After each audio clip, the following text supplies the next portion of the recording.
Olá pessoal, eu sou Cláudio Cardoso e esse é o Trends, o podcast de entrevistas do Banco Alfa. Na verdade, esse podcast surgiu do nosso programa de inovação. Por isso a gente conversa muito com fundadores de startups, investidores nesse mundo, venture capital. Conversamos também sobre tecnologia, enfim, um monte de temas bem interessantes, também como sustentabilidade e do mundo financeiro, né? Temas do mundo financeiro. Hoje a gente começa uma série, a primeira série, primeiro programa da série, gravado aqui nas instalações do Banco Alfa, na Alameda Santos, aqui em São Paulo. A gente recebe um convidado muito especial, aliás, dois convidados muito especiais, e o primeiro deles, eu vou apresentar aqui o Antônio Moreira Salles, que é cofundador e sócio da Mandi Ventures.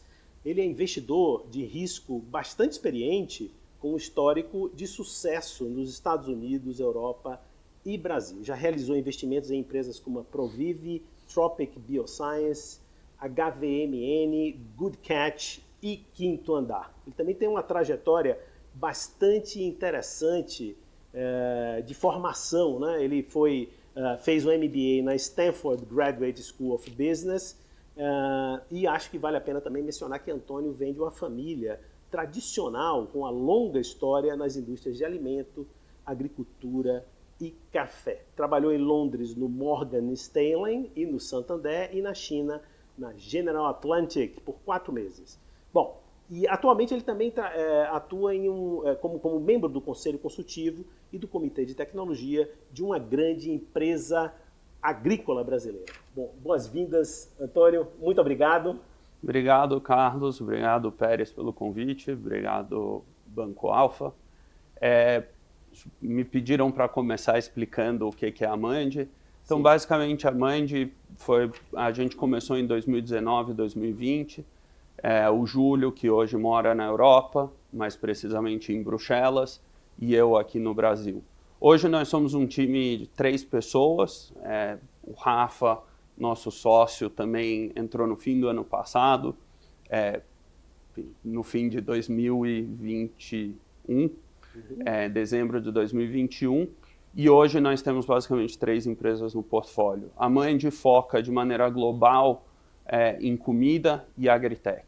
Então, seja no mundo de biotecnologia, seja no mundo de digitalização do campo, ou até toda a parte ligada à comida, então um produto final, tipo proteínas alternativas, comida de laboratório, ou até produtos já existentes com posicionamento diferente, desde que ligado à sustentabilidade e ligado a questões de saúde. Perfeito.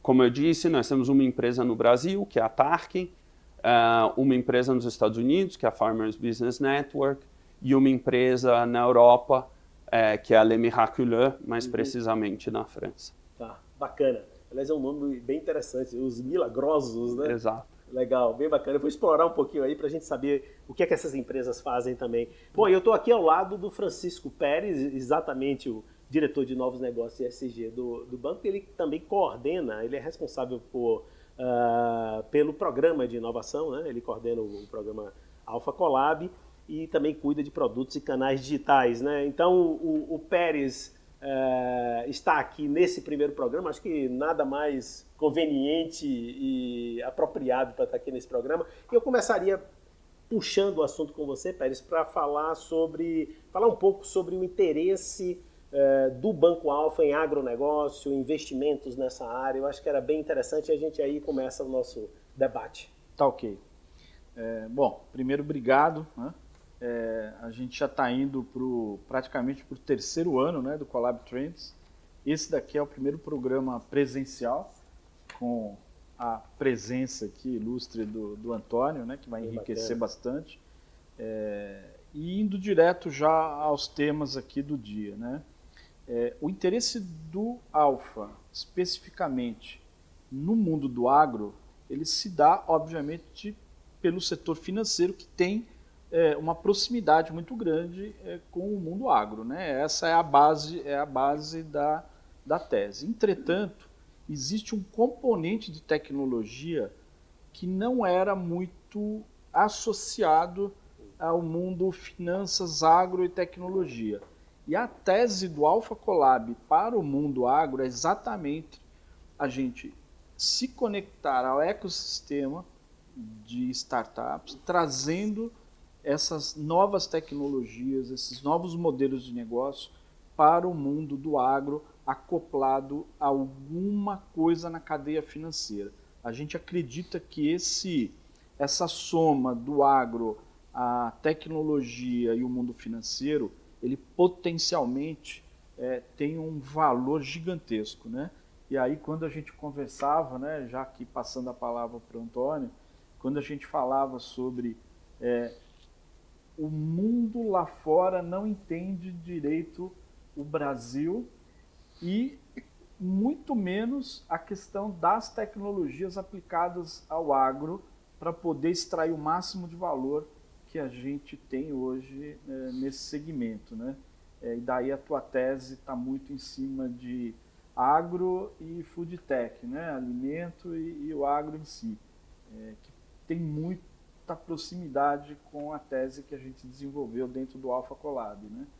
Então, seria interessante se você puder falar um pouco para a gente dessa tese de aplicar a tecnologia no agro, né?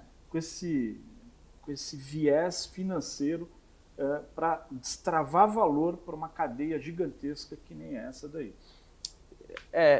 Eu acho que tem uma coisa muito interessante, e aí, obviamente, vou tomar o risco de falar ou explicar um pouco algumas coisas do mercado financeiro quando tem alguém que entende 1 trilhão de vezes mais do que eu sobre o tema.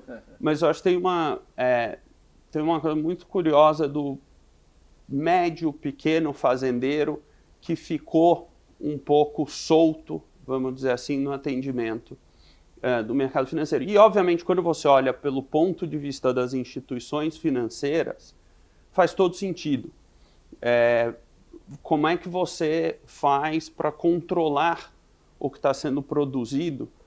Até não muito tempo atrás, sem a ajuda da tecnologia, você precisava levar alguém para ir tomar, e não entendam isso como uma coisa pejorativa, mas para ir tomar um café, para conhecer pessoalmente, era muito um relacionamento pessoal, e para ir no momento de colheita, no momento de produção alta, para ver se aquilo está sendo produzido, se a produtividade está igual se esperava, etc. Eu acho que hoje, e aí, como é que você faz isso na escala? Como é que você faz isso para o pequeno e para o médio? Quando você tem milhares deles. Não se torna financeiramente sustentável para uma instituição. Hoje você tem startups que te ajudam. Uma coisa hoje muito simples, a imagem de satélite. Te ajuda a ter o controle da produção, te ajuda a, quando você pega isso historicamente, a prever com mais precisão a produtividade daquela fazenda. Então você tem um monte de informação hoje que te ajuda a fazer isso em escala e que não só é bom para a instituição, porque ela abre um novo mercado ali, como também é bom para a produtividade ou para, enfim, para o financiamento daquele fazendeiro que não são os grandes, que hoje já são muito mais corporações, já são, enfim, tem suas estruturas ali, como vários outros setores. E que, aliás, é um setor muito impressionante como se profissionalizou rapidamente e que eu diria que está até à frente de outros países no mundo. Se não estiver à frente, está no mínimo na mesma toada que outros países. Então você pega Schaeffer, Amage, Bom Futuro, enfim, várias SLC, quer dizer, várias instituições, São Martinho, enfim, não vou ficar aqui dizendo porque senão eu fico até amanhã, mas várias instituições já incorporaram. Então essas tecnologias para as instituições financeiras entrarem num novo mercado, me parece algo que faz muito sentido. E aí, obviamente, de novo, quem sou eu, dado que a gente tem o Pérez aqui do meu lado. Você sabe que é interessante, né? Quando a gente introduziu essas tecnologias aqui, e destravou novos mercados, né?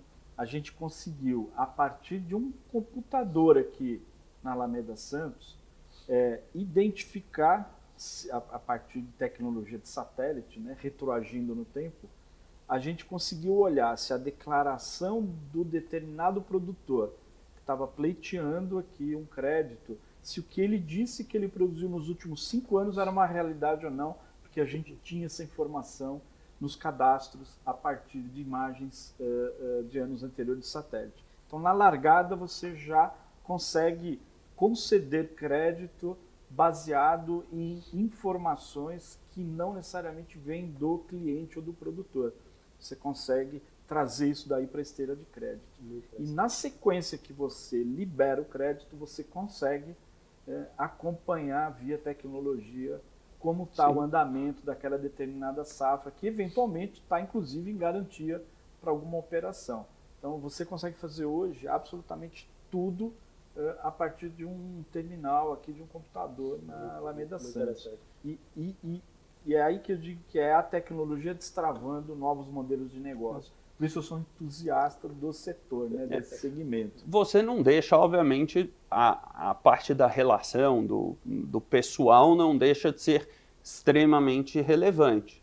Mas você não precisa mais mandar alguém aqui da Alameda Santos para Goiás o mesmo número de vezes que você mandava antes, para ter estes controles, para dar uma tranquilidade maior para a instituição financeira. E é isso que eu acho que é muito interessante, porque aí se torna uma operação rentável ou sustentável financeiramente. E você consegue ter uma escala maior nessa base de produtores pequenos e médios, porque se você tivesse que tomar café com todos, você teria que ter um time gigantesco para conseguir atender todos. Então você calibra, né, do maior ao médio e ao pequeno produtor com tecnologia e relacionamento, né? E para mim a maestria está nesse equilíbrio. E aí o Alfa está fazendo isso de uma forma muito interessante, que é calibrar o relacionamento e a tecnologia, né? Para a gente poder escalar nesse novo mercado que está chegando, que a gente está conseguindo acessar. Eu queria puxar aqui talvez torcer um pouquinho o assunto e evocar uma visão mais global aqui, né, nessa conversa. Mandi Ventures tem investimentos nos Estados Unidos, né, Farmers Business Network, Le Miraculeux na Europa, e investimento no Brasil também. E vocês dois estão falando aí do papel da tecnologia nessa série de articulações, por exemplo, de viabilização de seguros, risco, gestão de risco, crédito, etc. Mas tem uma questão também tecnológica, de desenvolvimento tecnológico, tem muito a ver com investimentos também, claro, né? E aplicação tecnológica, hemisfério norte, hemisfério sul. Eu queria lhes ouvir sobre esse tema. Eu acho que começando por você, Antônio, assim, qual é o foco de investimento do hemisfério norte ou sul? Talvez isso não faça muita diferença, mas a sua visão de desenvolvimento tecnológico e a questão de aplicação, um campo para aplicar, um campo para desenvolver, os gaps que existem entre esses dois planetas. Eu acho que tem... a pergunta é muito interessante, porque tem aqui algumas coisas curiosas. Por exemplo, uma coisa que o Júlio e eu fizemos quando a gente decidiu começar a Mandi, a gente resolveu viajar um pouco pela Europa para entender as dores dos fazendeiros, enfim, produtores locais. E a gente realmente colocou a botina e foi para o campo europeu, tentando entender o que eles tinham de tecnologia, o que eram as dores, enfim. E uma grande lição, o Brasil, hoje, quando você olha, são vários Brasis, né? E o agro, isso é muito curioso, porque a terra vai mudar numa região próxima, e aí o que você precisa é diferente do que o teu vizinho precisa.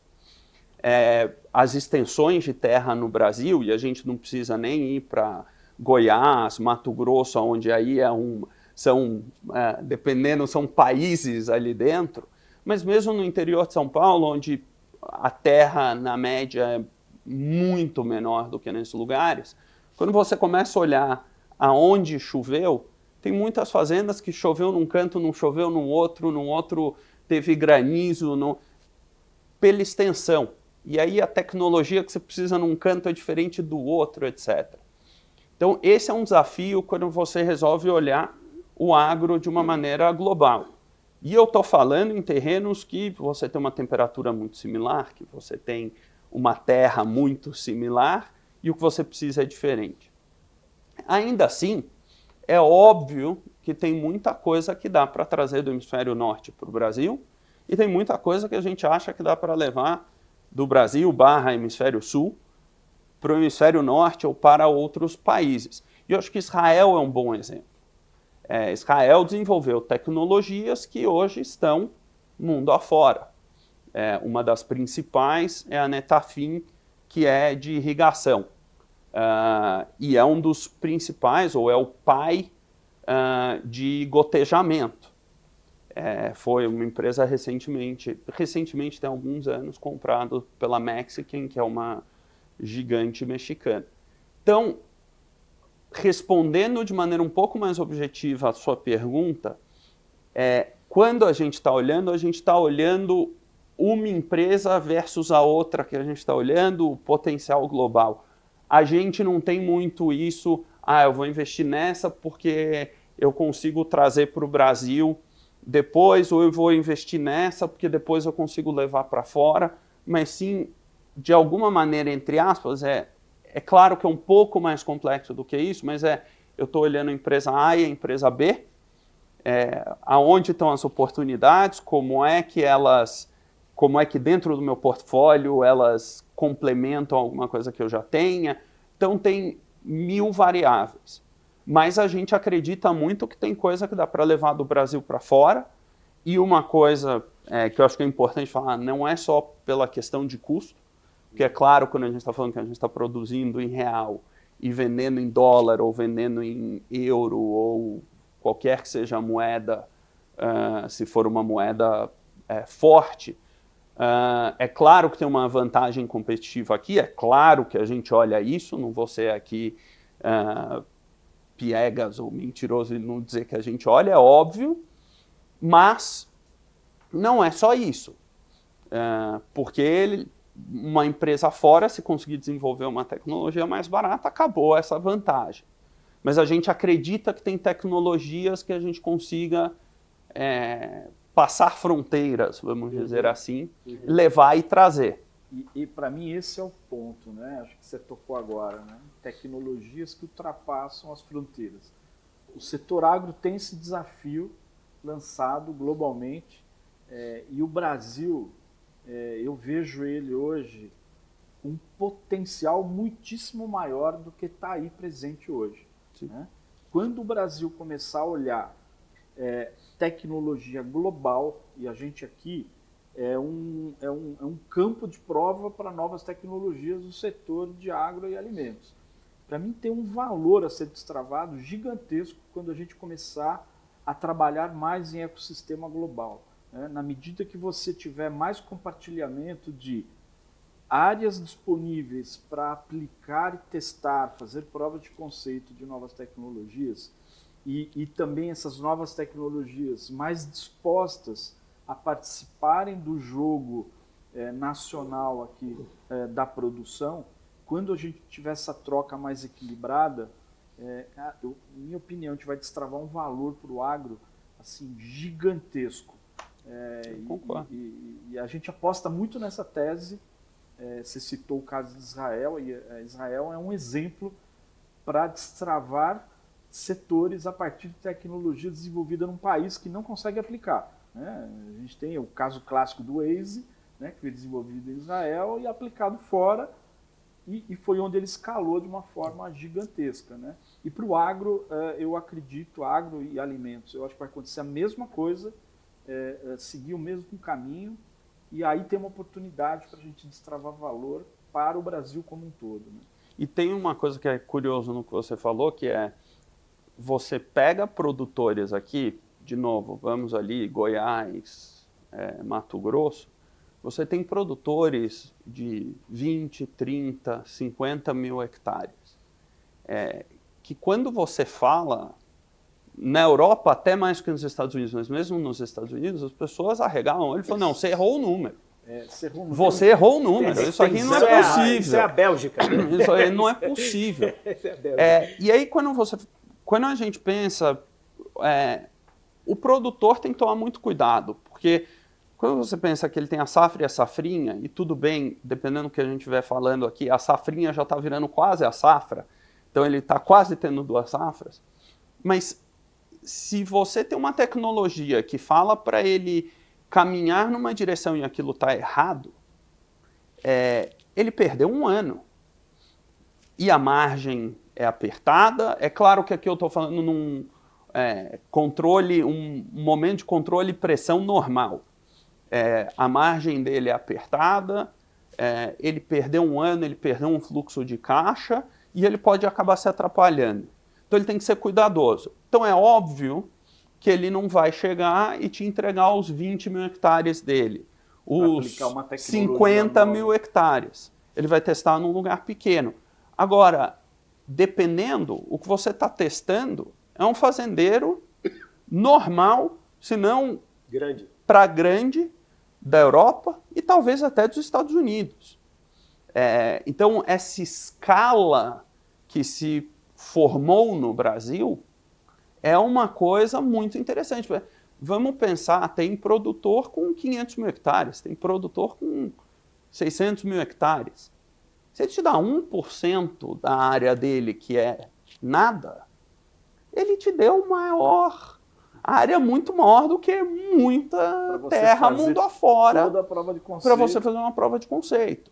Que seja 0,5%, que seja 0,25%, mas quando você pega no grande número, isso não existe lá fora. Se eu não me engano, o maior dono de terra do mundo está no Brasil. Bem provável, bem provável. É bem possível. É bem provável. Agora, vejam, estou conversando aqui com 2 especialistas, né? Vocês estão falando de campo de prova. Eu estou começando a ficar preocupado. Nós somos veja, claro, que eu sei que nós somos os grandes produtores, temos muita tecnologia própria, inclusive, desenvolvida, aplicada, ajustada para as nossas condições, mas nós somos mais um campo de prova nesse sentido ou somos high-tech? Porque eu imagino que a cadeia, desenvolvimento tecnológico de ponta, ele precisa de um sistema orgânico de laboratórios, tradições científicas, etc. A gente não está falando só de ponta, está falando de coisas que são bem aplicadas. Então eu queria só explorar mais um pouquinho esse ponto. Somos mais um campo de prova e temos capacidade de desenvolver, por exemplo, carne de laboratório. Isso aí talvez seja uma coisa meio de ponta, não sei se ainda é. E a parte do desenvolvimento tecnológico para aplicação aqui mesmo, né? Enfim, eu queria explorar só mais um pouco isso aí. Sim. Eu tenho uma visão bem clara sobre isso daí. Eu tenho uma tese de ecossistema. O Brasil sozinho, nesse ambiente científico, não vai ganhar o jogo. A gente precisa se abrir, a gente precisa jogar o jogo do ecossistema, compor com startups lá fora, com novas tecnologias lá fora, para que a gente tenha essa solução mais customizada para esse momento que a gente precisa. Sozinhos, nós não ganharemos o jogo e não tem tecnologia disponível no Brasil e essa organização que você citou, ela não existe aqui. Pelo contrário, a gente vive um mundo meio desorganizado no hard science, né? No hard science como um todo. Mas está tudo bem, porque no mundo, se você jogar o jogo do ecossistema, está resolvido. Você consegue compor com outras startups de Israel, dos Estados Unidos, da Europa, eventualmente da China, né, da Ásia. Você consegue compor isso e fazer as aplicações. O que precisa é que essa abertura ela ocorra de fato. Essa é a minha visão sobre esse desafio que está imposto para o Brasil e não é de hoje, né? Já é de algum tempo. Eu acho que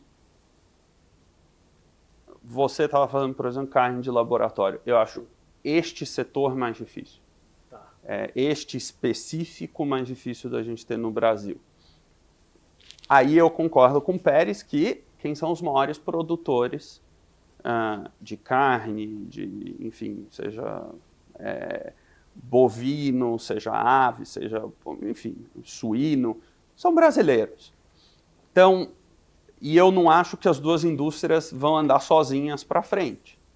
A gente já vê movimento de alguns entrando nesse mercado, empresas brasileiras, lá fora.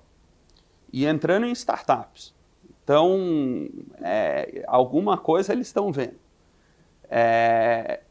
Isso eu acho que é um pouco, e aí me corrige se eu tiver interpretado errado, o que o Pérez estava falando aqui. Você vai compondo lá fora. Eu acho que tem muita coisa interessante no Brasil. Aqui eu provavelmente vou apanhar um pouco por falar isso, mas eu acho que está na mão de poucos. E essas pessoas seguram um pouco demais embaixo da asa. Seja academia, seja grandes corporações se juntaram. A gente tem coisas interessantíssimas. CTC. Isso é um ótimo exemplo. Agora, é muito difícil você se aproximar para que eles se abram para conversar com startup, para conversar com fundo, pelo menos essa é a minha visão. Eu posso estar totalmente errado, mas essa é a minha visão.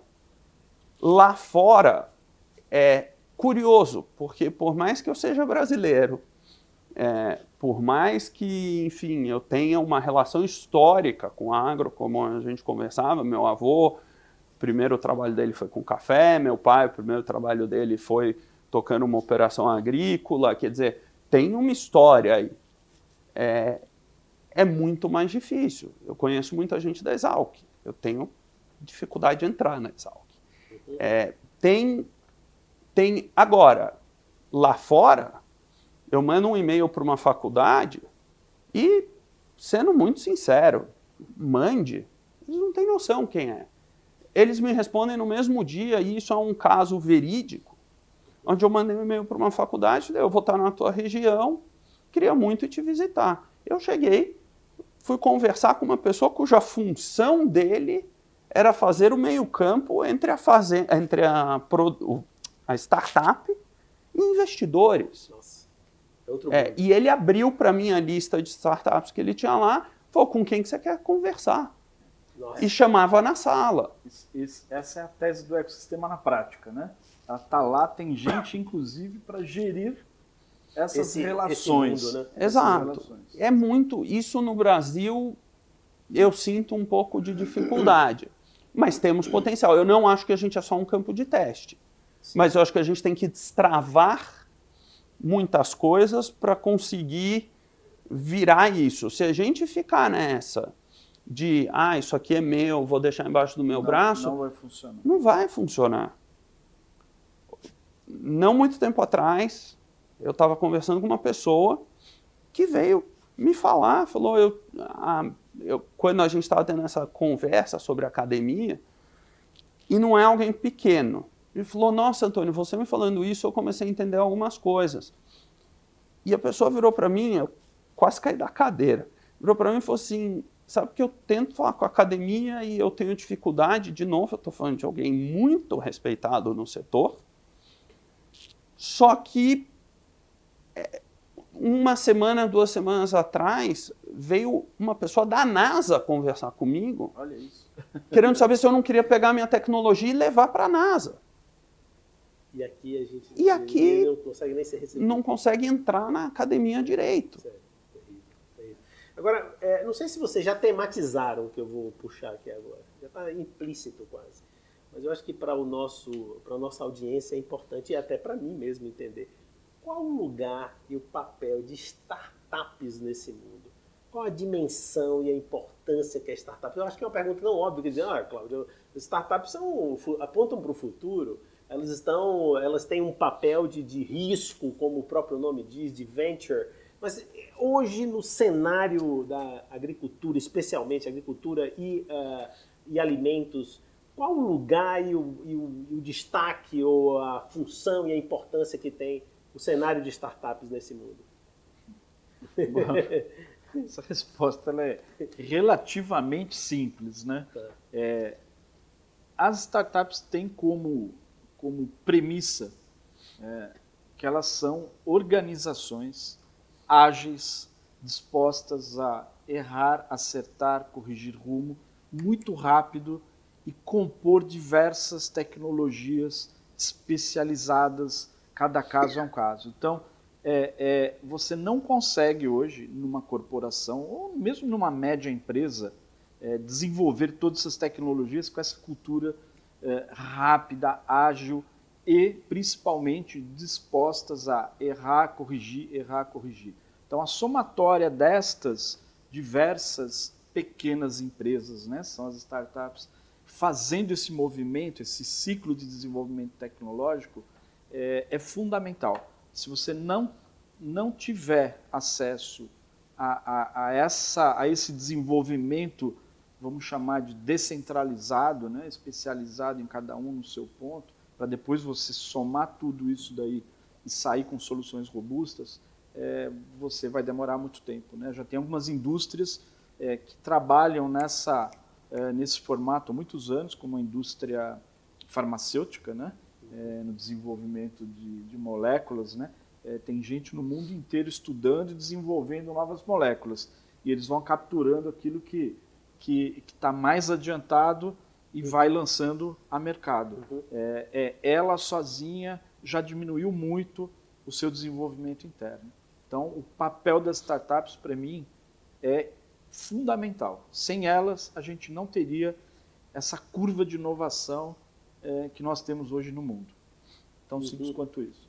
Eu acho que concordo totalmente com o que o Pérez falou, mas acho que tem algumas coisas também que eu acho muito interessantes. Então, para mim, acho que as pessoas geralmente veem startup chegando e combatendo, ou pelo menos gostam de se posicionar assim, instituições que estão aí longevas, etc. E eu gosto de ver uma coisa junto com a outra. É o unbundling e o rebundling agora. Exato. Né? Onde elas chegam para te ajudar a destravar certos valores. Eu acho que um bom exemplo que nós conversávamos aqui no começo, a questão do crédito, voltando para instituições financeiras. Tecnologia permite agora que instituições financeiras façam com segurança o crédito, ou deem o crédito para aqueles que eles antes não davam. E eu acho que sim, tem coisas muito interessantes ligadas à sustentabilidade. Então, hoje, a gente falando de defensivos, quando a gente fala de biotecnologia, a gente pode estar falando de biodefensivos. Onde, então, você tem menos risco, às vezes até menos risco para quem está aplicando, questões de saúde, questões... Então, acho que tem alguns tipos de tecnologia distintos. Quando a gente fala aqui de questões mais ligadas a instituições financeiras, obviamente a gente está falando muito mais da digitalização. Quando a gente fala de questões de sustentabilidade, a gente está falando muito mais de biotecnologia. Então, eles têm, de novo, distintas. E hoje a gente vê uma coisa que me chama muita atenção, é a velocidade com que se desenvolveu a vacina, por exemplo, de Covid. Uma coisa muito presente para a gente hoje. Quando você volta em 2020, e você conversava com cientistas, eles falavam, vai levar 3 anos, vai levar 2 anos. E se desenvolveu assim. E diferentes tipos de tecnologias. E rapidamente estava ali no nosso braço. Tem mão de startup aí no meio. E tem mão de startup aí no meio. Pfizer, todas essas já tinham no seu radar essas parcerias estratégicas e surgiram rapidamente as vacinas. Né? Então, acho que tem vários temas aqui muito interessantes. Acho que o mundo, de novo, sustentabilidade é algo muito caro para mim. Eu estou muito próximo, participo de alguns grupos e meus sócios ficam de cabelo em pé quando eu começo a falar de Amazônia, porque eles acham que eu vou levar a conversa toda para lá, mas tem coisas muito interessantes de como você transformar a Amazônia num ativo financeiro e sustentável ao mesmo tempo muito interessante para o Brasil. Não é possível que a gente não tenha ali dentro alguma produção de alguma coisa que não seja ervilha, etc., para fazer proteínas alternativas. Então, a gente tem muitos... E quem vai fazer isso? Uma startup. O que era... E aí a gente entra na definição do que é uma startup, isso pode ser, assim, de novo, bem polêmico, mas o que era a Natura quando começou? Era uma startup, na minha definição. E eles foram lá para a Amazônia.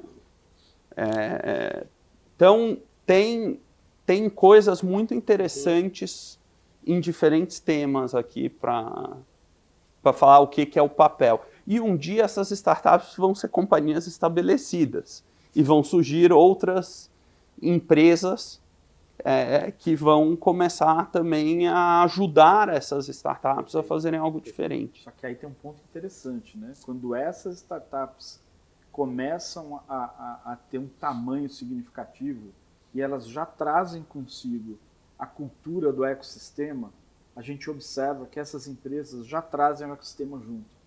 E aí, assim, a escalabilidade desses caras é gigantesca. Por quê? Porque eles já nascem com a cultura dessa diversidade de visão tecnologia, visão de colaboração, constelação, de inovação aberta, etc. Né? Então, para mim, é um ciclo extremamente interessante que a gente observa quando a origem está dentro dessa definição que a gente falou que é um tanto quanto polêmica, né?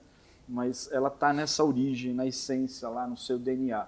E se ele mantém isso lá para frente, a gente consegue ter a gente observa, né, uma organização com uma escalabilidade fenomenal. Esse é o desafio que a gente tem para as corporações estabelecidas.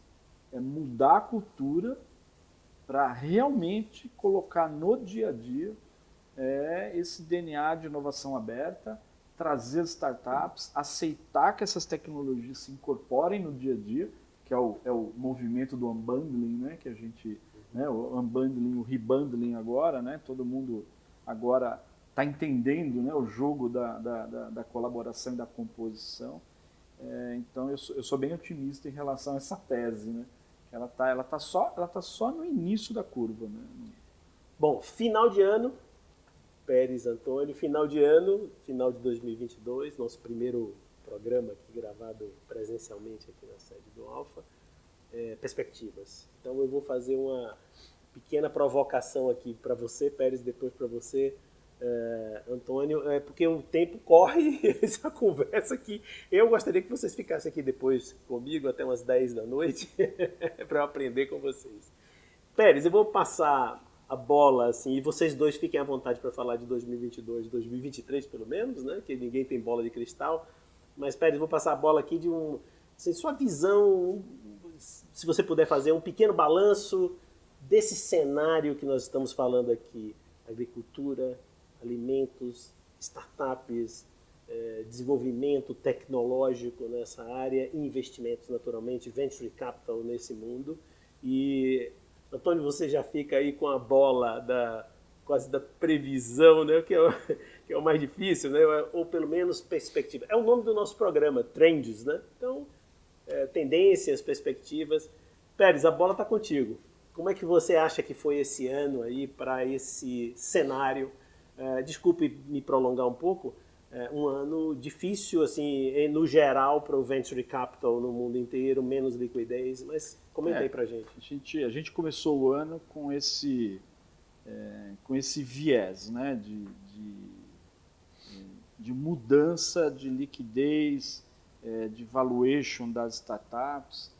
E assim, ficou muito claro esse ano que as mais impactadas foram as scale-ups, né, que são as startups já num estágio bem avançado. Essas tiveram mais dificuldade nas novas rodadas de captação, algumas tiveram que fazer down rounds, algumas tiveram que fazer algum mecanismo de mercado de capitais, mas elas, de alguma forma, estão caminhando. Essa foi a dificuldade. No mundo do early stage, a gente viu o mercado pujante, do mesmo jeito, não mudou.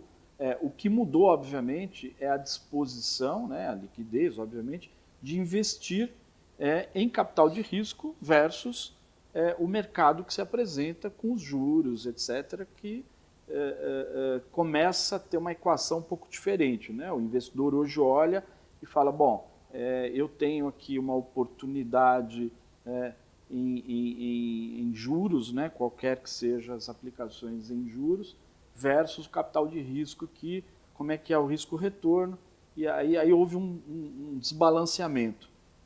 Mas não parou, isso é que é interessante, com toda essa característica, toda essa dificuldade, o mercado não parou de produzir novas startups, e as startups, o early stage ali, né, no estágio inicial, esses caras conseguiram fazer as suas captações, conseguiram estabelecer seus novos modelos de negócio. Agora, como fechamento, né, do ano, eu diria que foi bom para todo mundo, porque os modelos de negócio também tiveram que se adaptar à nova realidade. Isso é bom para todo mundo, não é ruim. Quando, assim, o excesso de liquidez, ele traz muita irresponsabilidade, falta de acuracidade na análise, falta de profundidade, mais superficial, uma coisa mais superficial, aquela coisa de rede social, vou investir porque eu vou investir, acabou. A gente meio que limpou um pouco isso e voltou para as teses mais aprofundadas. Isto é muito bom e saudável para o ecossistema. Então, para mim foi um ano difícil, obviamente, mas a gente aprendeu muito com ele e ele trouxe um grau de disciplina para o mercado relativamente importante. Então, muito interessante, muito interessante. Antônio, aí, o que é que você enxerga de perspectivas? Também fica à vontade se você quiser falar um pouco desse ano. Falando, vou responder um pouco os dois, mas até dando um exemplo curioso, é muito difícil fazer perspectiva. Se a gente tivesse essa conversa no começo de 2020, eu tive essa conversa com algumas pessoas, eu falava, vai ter uma correção de valor. 2020 o gráfico fez assim. 2021 eu falei, vai ter uma correção de valor, e o gráfico continuou. E aí eu desisti. Eu falei, eu não vou mais ficar falando sobre esse tema. E aí 2022, quer dizer, se a gente tivesse essa conversa final de 2021, provavelmente estaria todo mundo falando, vai ser incrível. Veio a guerra da Rússia, veio inflação no mundo, e as coisas começaram a se ajustar. Sendo muito sincero, a gente na Mand está tranquilo. E isso aqui, de novo, não sou eu tentando me esconder atrás de uma máscara, porque historicamente a gente sempre se preocupou com algumas coisas que agora tem gente que antes falava gasta, gasta, gasta, investia e virava para a pessoa da startup e falava gasta, daqui 18 meses a gente te dá de novo, e que essas pessoas agora estão vindo ao mercado e falam, não, porque é o momento da rentabilidade, do não sei o quê. Discurso, né? Mudou completamente o discurso e a gente era visto, é muito engraçado, a gente era visto por alguns como, esses aí não são de venture capital, esses aí são escola antiga, olhando para a rentabilidade. A gente não está abrindo mão de crescimento, mas a gente sempre olhou para a questão de unidade econômica. A gente sempre olhou para negócios que, se não forem adquiridos, consigam se sustentar sozinhos. E vou ser muito sincero, mesmo assim a gente vai errar. Não tenho a menor dúvida, esse é o nosso negócio, a gente vai errar. E a questão é você acertar muito mais do que errar. Então, a gente, neste sentido, está muito tranquilo. Janeiro de 2022, a gente em algum momento deve possivelmente anunciar um novo investimento. 2023, desculpa. E depois disso, a gente ainda vai ter 70% do nosso capital para investir. Então, a gente está numa posição, falando de Mand, muito tranquila. A gente tem poucas empresas no portfólio, muito confortáveis em termos de caixa, de posição em que elas estão. Então, a gente está olhando oportunidades. E o mercado vão ter limpas. É normal. O mundo tem ciclos. Eu me lembro quando eu entrei, eu fui back-office do Icatu, do fundo de investimento deles, e tinha um gráfico, e eu fui em 2008, e tinha um gráfico da Bolsa Brasileira. E me colocaram olhando para uma parede, então eu ficava atrás do meu computador, e o gráfico era literalmente assim. E alguém pegou e fez um risco assim. Para fora do papel, assim. E eu olhava aquilo e para mim falava, nossa, realmente. Só que eu estava lá em 2008. Quando o gráfico não foi bem assim. Teve um ajuste. Naquele momento se colocou muito dinheiro, se imprimiu muito dinheiro. Muito. E isso está se ajustando agora. E aí, acho que um pouco ligado ao que o Pérez estava falando, quer dizer, quando você começa a ter título americano te pagando um retorno interessante, com o risco de crédito, vamos dizer assim, do governo americano, quer dizer, e aí, como é que você pesa isso? Então, eu acho que vai ter menos dinheiro no mercado. Eu acho que vai ter menos startup no mercado. Faz parte. Este ano, 2022, acertei agora, foi o nosso ano mais ativo na nossa história. Me falaram isso hoje de manhã. Agora, tudo bem, a gente não tem um número de empresas que a gente precisa investir por ano, exatamente porque a gente tinha esse medo. Que a gente fala, eu não quero ter uma obrigação de investir em 5 anos, porque eu acho esse incentivo perigoso. Essa é uma das características que desde o início a gente colocou na nossa tese. A gente não tem prazo e não tem tamanho específico de cheque a ser consumido nesse período, né? Porque isso é um incentivo contrário. A prioridade está na oportunidade. Você tem que procurar as melhores startups na hora certa, do jeito certo, com a profundidade correta, com o modelo de negócio mais eficiente possível. A gente olha exatamente dessa forma. E eu sei que eu já falei mais do que devia, que o tempo já estourou, mas se eu puder aí agora tomar o risco de dizer o que eu acho que vai acontecer, número 1, eu acho que essa frente, que eu acho muito interessante de destravar valor em instituições financeiras, vai acontecer. Ela já está, de alguma maneira, numa certa velocidade acontecendo, mas eu acho que isso possivelmente se acelera em 2023, com algumas startups ajudando, outras que estão entrando direto, elas mesmo dando crédito.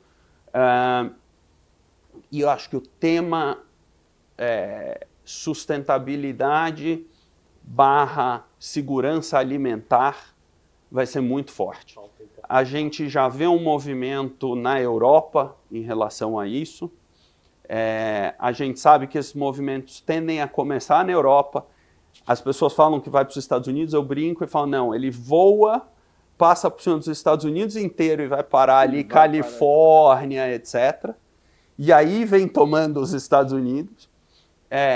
E, sendo muito sincero, quando eu morei na China em 2018, eu já via uma preocupação com isso.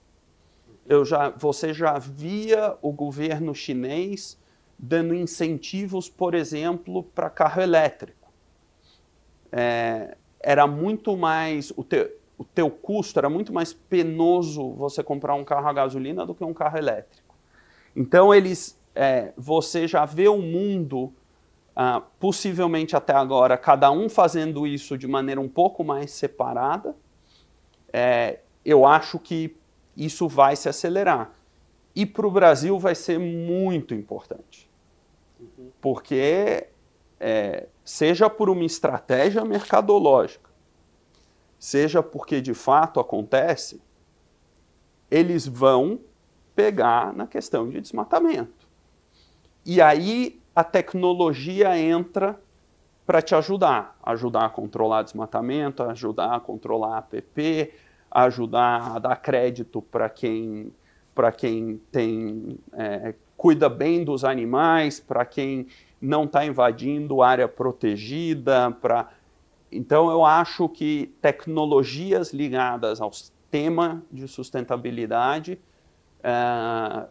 vão ser tecnologias muito interessantes. E aí a gente pode entrar em biotecnologia de novo. Perfeito. Um ciclo, né? Muito bom. Agora, essa característica já começou aqui no Brasil forte, e meio silenciosa em alguns pontos, né? Você citou China, carro elétrico, e aí vem o desafio das baterias, né? Que é uma coisa que... E a gente vê agora noticiado que a Sigma vai iniciar a produção de lítio, de extração de lítio no Brasil, em Minas, que provavelmente vai ser uma das maiores produtoras de lítio do mundo. Vai ser aqui em Minas, bem interessante, lá no Vale do Jequitinhonha. E é uma empresa brasileira, canadense, né? Explorando o lítio aqui, baseado nesse estudo em cima de China, dizendo, olha, lá esse movimento já é uma realidade, como que a gente pode aqui do Brasil entrar nessa cadeia, né? Nós não vamos entrar na cadeia de produção de bateria, mas vamos entrar na produção de lítio. Vamos lá. Pérez, Antônio, infelizmente o tempo da gente está super estourado. Muito obrigado. Conversa riquíssima, maravilhosa para a estreia do nosso programa aqui. Muito bom. Gravado nas instalações aqui do Alfa. Então, a gente fica por aqui com esse primeiro Trends nas nossas instalações. Hoje eu conversei com o Antônio Moreira Salles, que é cofundador e sócio da Mandi Ventures, e com o nosso Francisco Pérez, diretor de novos negócios e ESG do Alfa. A gente se vê aqui nos canais do Alfa. Até a próxima.